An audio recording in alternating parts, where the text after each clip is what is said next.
Pak Ketua yang saya hormati, segenap seluruh tamu undangan, saya tidak bisa menyebutkan satu persatu. Yang pertama saya mohon maaf, ada kebahagiaan hari ini bagi warga Jabar karena Persib jadi juara. Jadi Persib juara, Jawa Barat istimewa. Sehingga ada euforia yang dilakukan oleh anak-anak, sehingga pada hari ini suaranya masuk ke ruangan ini biasanya hening. Yang kedua, Pak Wakil Dirjen Otonomi Daerah, ini kali pertama saya pidato di Gedung Sate, Pak. Karena sudah hampir 3 bulan saya belum pernah ngantor ke kantor ini. Kantor saya di tempat sampah, kantor saya di pinggir sungai, kantor saya di tepi danau, kantor saya di seluruh wilayah Jawa Barat ini. Yang ngantor di sini banyak menikmati Gedung Sate dengan para pegawainya yang cantik-cantik, banyakkan sekda dan wakil gubernur. Apa sih sebenarnya yang menjadi pembicaraan kita? Itu lagu saya ciptakan tahun 2012 ketika saya berkunjung ke Papua. Saya menulis lagu judulnya Surga di Tanah Papua. Karena saya melihat Papua itu seperti surga, bahkan surga yang diciptakan, dihadirkan buat Indonesia. Kandungan kekayaannya luar biasa, tetapi barangkali kependudukannya, kesejahteraannya yang harus terus ditingkatkan. Apa sih yang menjadi model kita? Model kita ini adalah model pengembangan otonomi daerah yang terus mengalami perubahan dan tarik ulur. Otonomi daerah pernah sampai puncaknya, kemudian menurun, dan menurun. Esensi dari rakyat terhadap kita, ekspektasinya cuma satu. Apapun judulnya, apakah mau sentralisasi, apakah mau desentralisasi, apakah mau otonomi, mereka cuma nuntut satu, mereka hidup sejahtera. Kesejahteraan publik itu menurut saya ukurannya cuma 3. 1, kesehatannya dijamin. 2, pendidikannya dijamin. 3, perluasan lapangan kerja. Jadi kalau masyarakat sudah kesehatannya jamin, pendidikannya dijamin, perumahan pemukimannya dijamin, rakyat ini sudah sejahtera. Apa sih yang membuat rakyat kita menjadi miskin? 1, menurunnya derajat kesehatan berdampak pada semakin meningkatnya angka kemiskinan. Karena ketika orang sakit, maka 2 kemungkinan yang terjadi, dia harus membayar biaya rumah sakit. Kalau tercover oleh BPJS ya alhamdulillah, kalau tidak tercover musibah. Ketika dia sakit, maka keluarganya kehilangan pendapatan. Ketika kehilangan pendapatan, maka keluarganya yang menunggu dalam setiap hari perlu pembiayaan. Maka orang sakit itu akan mengalami 7 tingkatan derajat kemiskinan dalam waktu sekejap. Sehingga kategori pembiayaan bagi masyarakat yang sakit, jangan lagi bicara miskin dan kaya. Kenapa? Kita anggota DPR, kita pejabat, kena sakit, kita akan jatuh miskin. Untuk itu negara harus hadir dalam memberikan jaminan layanan kesehatan bagi seluruh warga. Nah, hari ini saya dalam 2 hari ini, bahkan 3 hari ini, menghadapi problem tentang kriminalitas remaja. Kriminalitas remaja itu berdampak pada perkelahian yang direkam di media sosial, sistem pengelolaan kriminalitas tawuran yang dikelola oleh gangster, melahirkan kaderisasi, dan yang menjadi target yang harus berkelahi di bawah umur 18 tahun agar bebas dari jeratan hukum. Sudah berkembang di media sosial secara sistemik, dan perkelahian itu diraih dari pengaruh media sosial yang membentuk karakter pikirannya. Apa sih sebenarnya yang terjadi? Sebenarnya yang terjadi adalah ketika mereka tawuran, masuk rumah sakit, BPJS-nya tidak klaim. Barusan saya beresin 15 juta.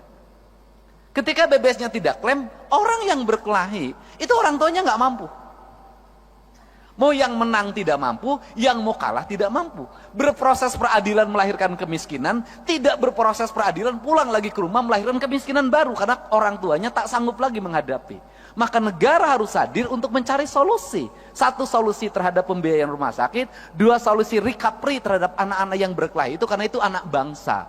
Inilah negara harus punya pikiran out of the box. Tidak bisa hanya berbicara proses hukum kembali ke orang tuanya udah gak sanggup. Ini Jawa Barat.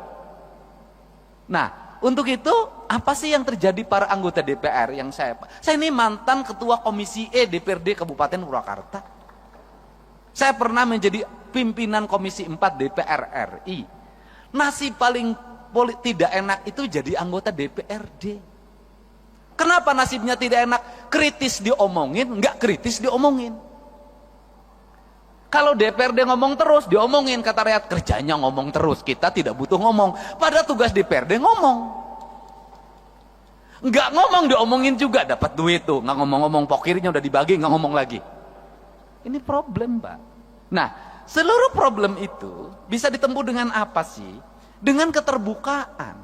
Keterbukaan itu apa? Kita harus mulai berani menceritakan apa adanya tentang diri kita, tentang isi anggaran kita, tentang kebijakan fiskal pusat dan daerah, tentang kebijakan fiskal kabupaten provinsi terhadap kabupaten kota terhadap desa. Sampaikan secara terbuka dan apa adanya, termasuk apa yang dialami problem anggota DPRD.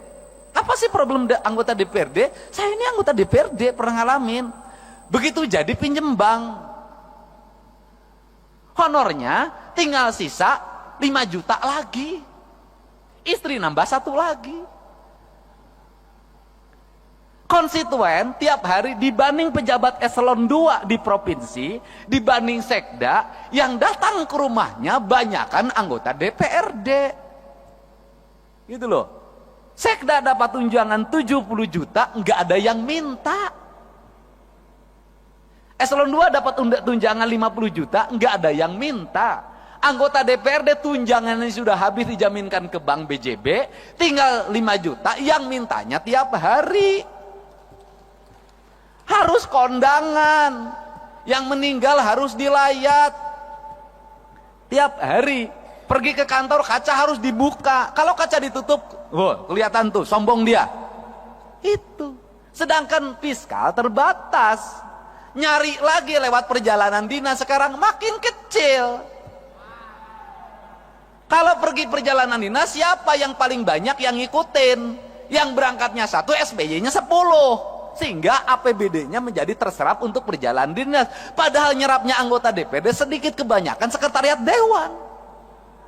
Kan saya tahu yang begitu-begitu. Yang dituduh siapa? DPRD lagi.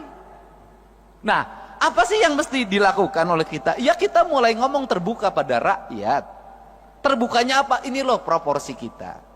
Ini loh biaya politik yang kita lakukan. Kemudian apa sih yang kita harapkan? Saya dari dulu itu menyampaikan, saya ketika jadi bupati berkirim surat pada presiden.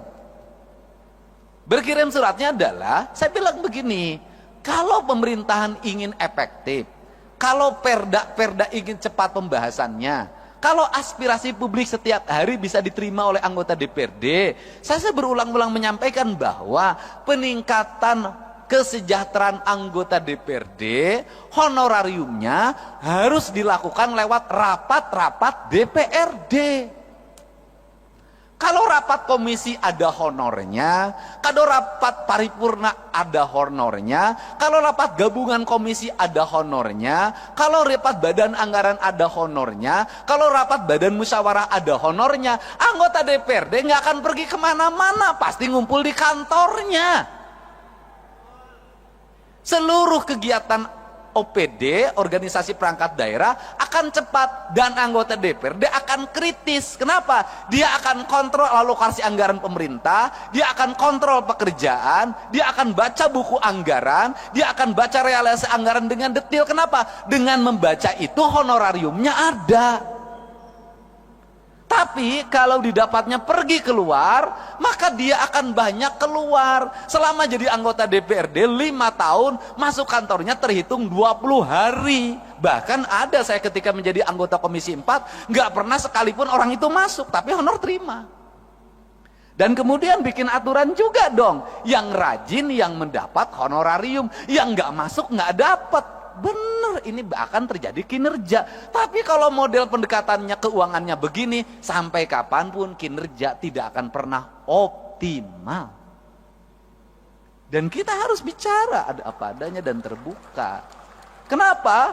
Ya karena juga memang anggota DPRD malu juga terhadap berbagai hal. Tapi gimana rasa malu dikalahkan oleh rasa butuh? Kan ini yang harus terjadi. Nah, untuk itu mari kita bersama-sama untuk mengupayakan ini. Saya sebagai gubernur, Pak Sekda, bikinkan surat hari Senin. Saya akan berkirim surat lagi buat Pak Prabowo, buat Pak Presiden kita. Saya akan ceritakan ini. Untuk apa? Mendorong kinerja DPRD. Kinerja aparat kami akan terevaluasi dengan baik. Karena anggota DPRD-nya ada di kantor dalam setiap hari. Saya ngalamin dulu sebagai anggota badan anggaran. Sering bertengkar sama badan musyawarah. Bertengkarnya apa? Banyak-banyakin rapat.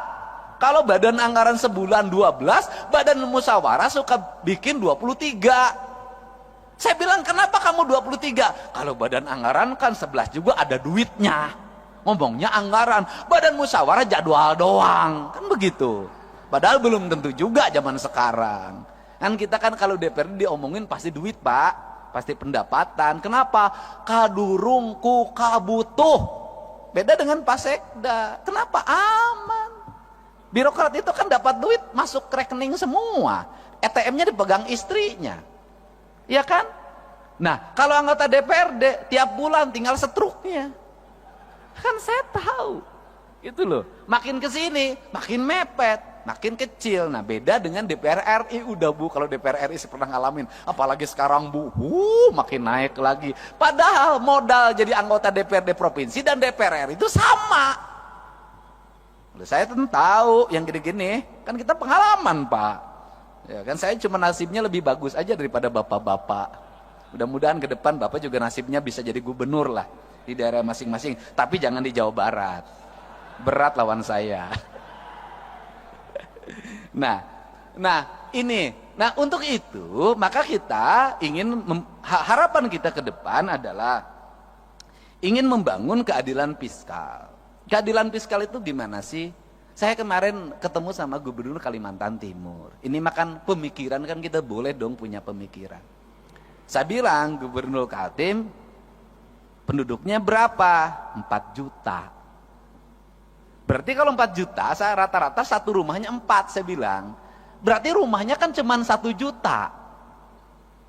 Iya.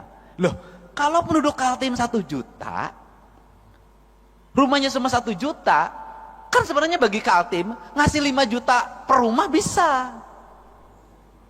Karena 1 juta kali 5 juta, 5 triliun, Pak. Artinya masyarakat Kaltim untuk sejahtera itu sangat bisa. Beda dengan Jabar. Untuk Papua lebih bisa lagi. Untuk daerah yang memiliki pendapatan daerahnya tinggi dan hasil alamnya besar, sebenarnya sangat ini mungkin terjadi. Nah, apa sih yang terjadi hari ini adalah pola pengelolaan keuangan yang tersentral. Nah, problemnya di mana? Ini saya ngomong Jakarta. Jakarta ini, Pak, penduduknya di bawah 10 juta. APBD-nya 90 triliun. Kalau di Jakarta itu dari 10 juta ada 2 juta kepala keluarga, itu orang Jakarta bisa digaji per kepala keluarga 10 juta. Kenapa?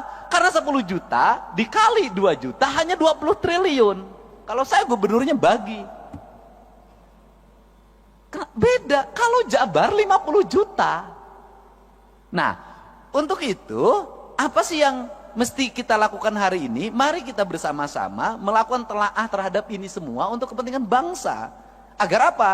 Agar ke depan bangsa kita terus mengalami peningkatan sumber daya manusia. Artinya bahwa sumber daya pendidikannya meningkat, sumber daya ekonominya meningkat, kesejahteraan meningkat. Maka saya selalu berfokus pada keadilan fiskal.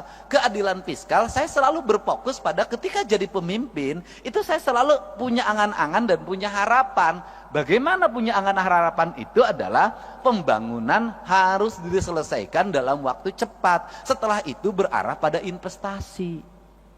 Gak bisa pembangunan gini-gini terus. Yang tahun ini menjadi proyek tahun ini, yang tahun ini menjadi proyek tahun ini, yang tahun ini menjadi proyek tahun ini. 5 tahun proyek birokrasi itu juga, negara nggak akan maju sampai kapanpun.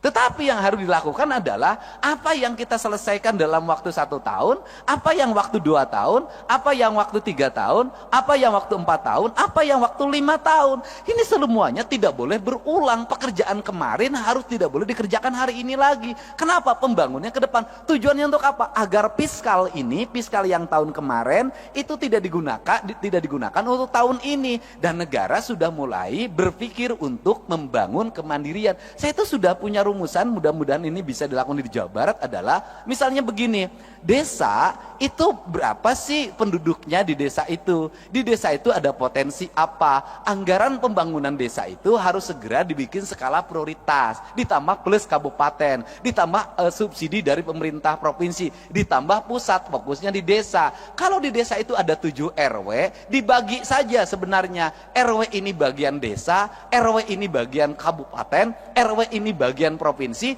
RW ini bagian pusat. Jadi membangun desa paripurna itu bisa selesai dalam waktu 2 tahun.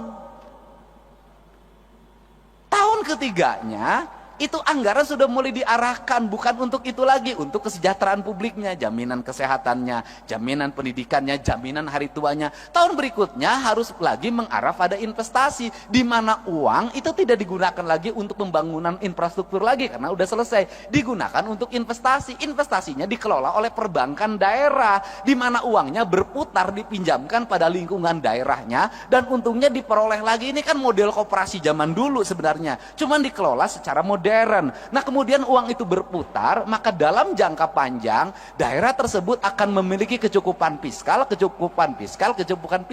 Kemudian pembangunannya selesai. Terjadi pada negara mana? Pada Tiongkok.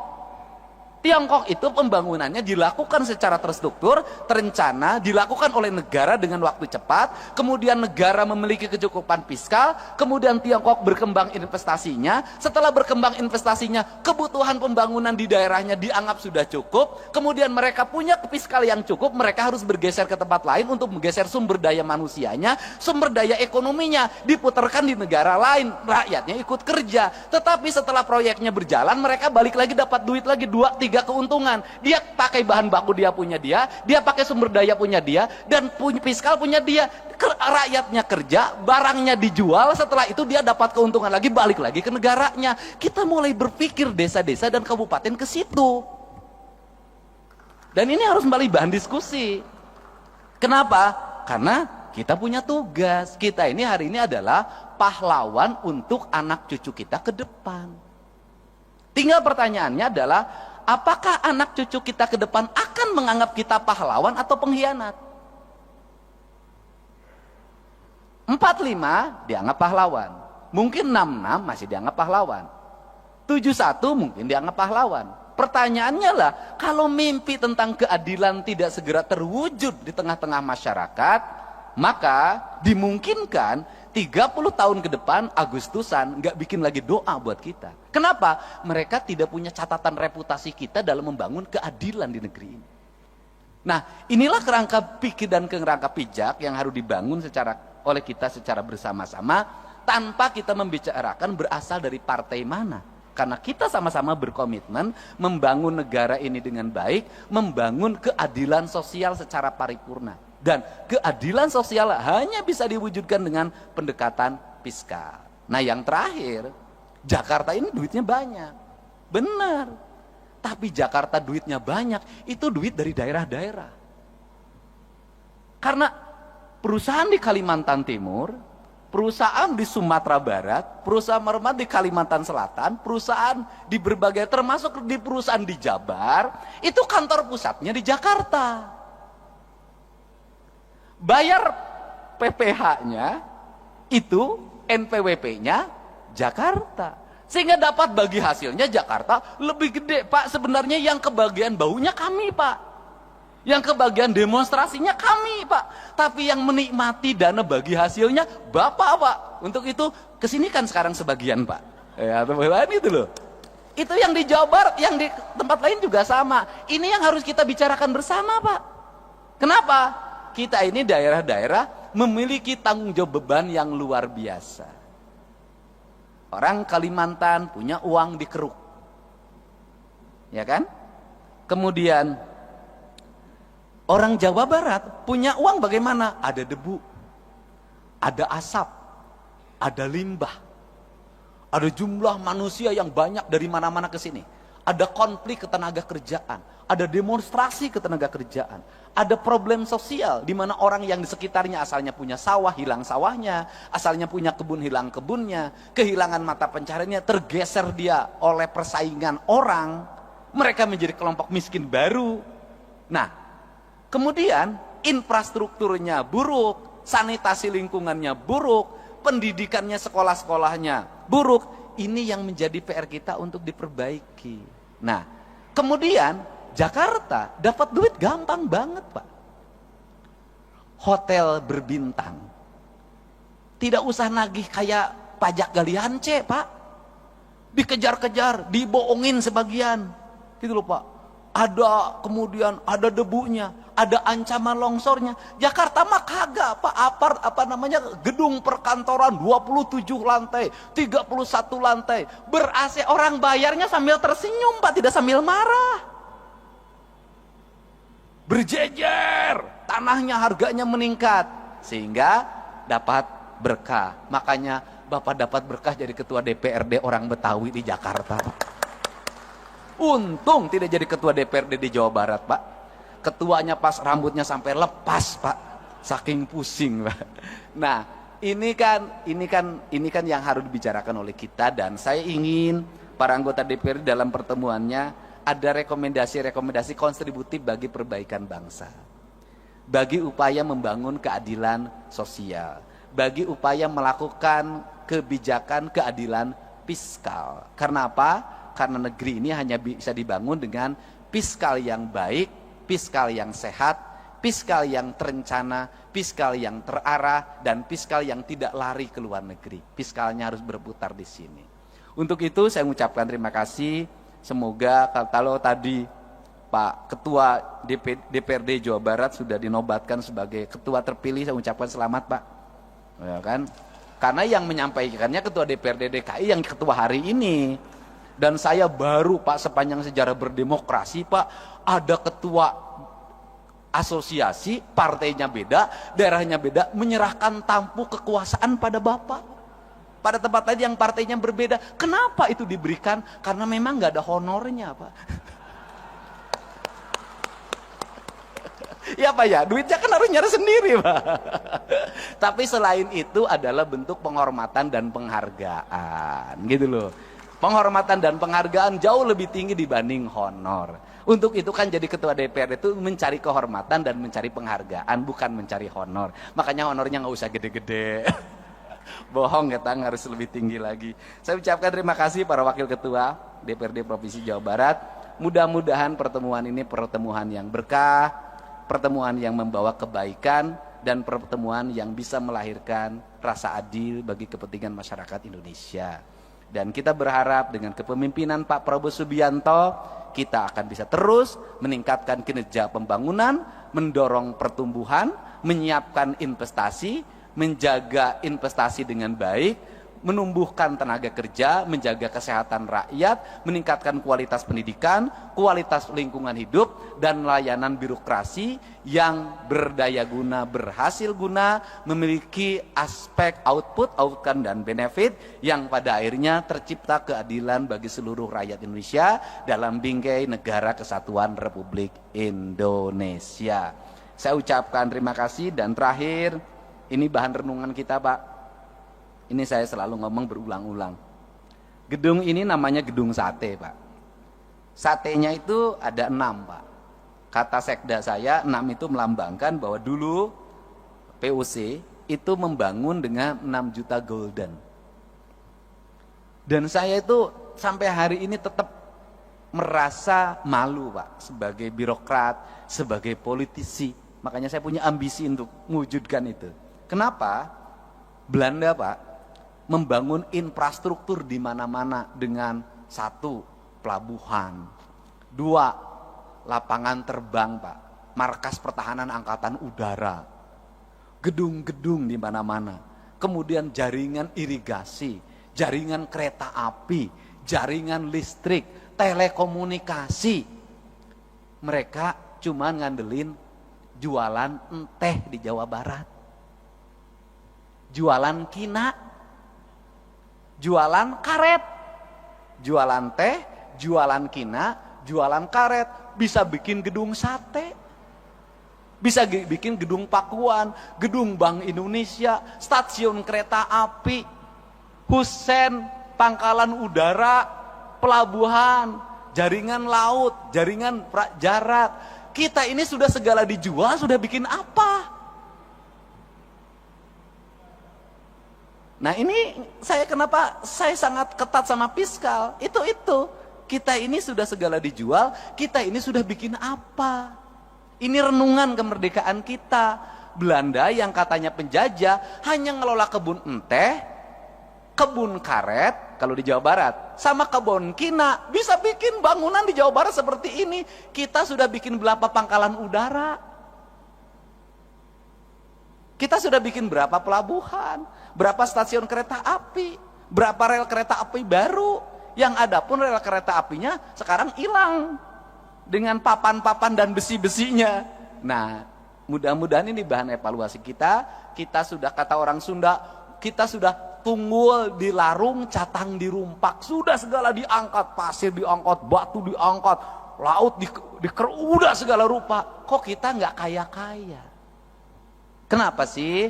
Berarti ada perencanaan belanja yang salah, ada belanja yang salah. Untuk itu, mari kita perbaiki cara belanja kita dan cara mengelola keuangan kita. Dengan prinsip 2, kata orang Sunda, saeutik kudu mahi, loba kudu nyesa. Apa artinya? Sedikit harus cukup, kemudian banyak harus tersisa. Dan di Jawa Barat itu lengkap.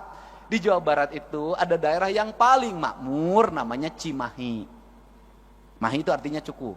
Ada daerah yang paling susah, namanya Cisaat. Saat itu artinya kering. Nah itu Jawa Barat. Dan Jawa Barat itu kekuatannya di air. Jadi kalau orang Jawa Barat pengen makmur, maka perkuatlah pengelolaan air. Kalau airnya terjaga, bersih, terpelihara, Jawa Barat akan subur, makmur, gemah ripah, loh jinawi.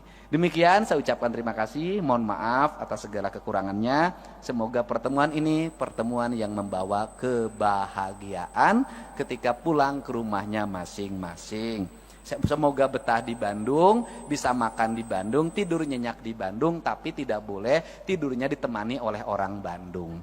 Hatur nuhun, wallahu muwaffiq ila aqwamit thoriq. Assalamualaikum warahmatullahi wabarakatuh. Waalaikumsalam warahmatullahi wabarakatuh. Baik, hatur nuhun.